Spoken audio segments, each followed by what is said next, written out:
Bošnjaci i muslimani u novom ustavu moraju biti ravnopravni sa svim ostalim autohtonim narodima u Crnoj Gori. Jedan je od zaključaka sesije u organizaciji Foruma Bošnjaka muslimana i Rožajskog centra za bošnjačke studije. Donošenje novog ustava od vanredne je važnosti za državu i za sve narode i građane koji je konstituišu, pa i za Bošnjake muslimane. I to je bio razlog za organizovanje rasprave, kazao je predsjednik Savjeta foruma Husein Tuzović. Prisutne je na početku pozdravio rejs Islamske zajednice u Crnoj Gori Rifat Tezić.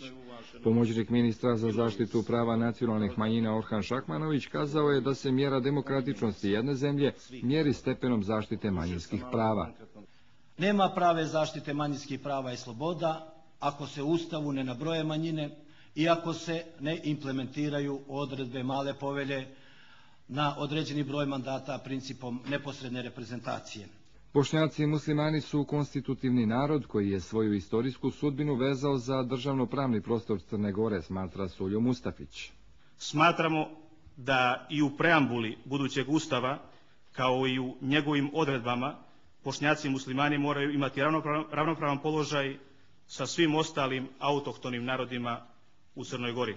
Tekst Ustava po Mustafiću treba osloboditi rješenja koje upućuju na nacionalnu i vjersku jednoznačnost, simbole zasnovati na istoriji, ali izbjeći detalje koji bilo koga vrijeđaju. Jezik treba nazvati crnogorskim, ali u isto vrijeme omogućiti Ustavom ostalim narodima koji pripadaju istom jezičkom sistemu da jezik u službenoj upotrebi nazivaju svojim imenom. Kad je u pitanju proces donošenja Ustava, previše se gleda u prošlost. Crna Gora nije samo Cetinje i 4 nahije i 7 brda, nego i Ulčin i Bar, i Pljevlja i Bijelo polje, Berane, Plav, Gusinje, Rožaje i tako dalje. Bošnjaci muslimani hoće da Crna Gora bude dom svih njenih građana, kaže Matović. Rifat Rastoder smatra da Bošnjaci muslimani ne mogu u Crnoj Gori biti manjina. I ne bih prihvatio nikakvu sugestiju da tražimo bilo kakvo mjesto manjine, čak privilegovane manjine. Tražimo mjesto ravnopravnih naroda i mjesto ravnopravnih građana. Koncept građanske države ne negira status naroda koji mora biti zaštićen, kaže Rastoder.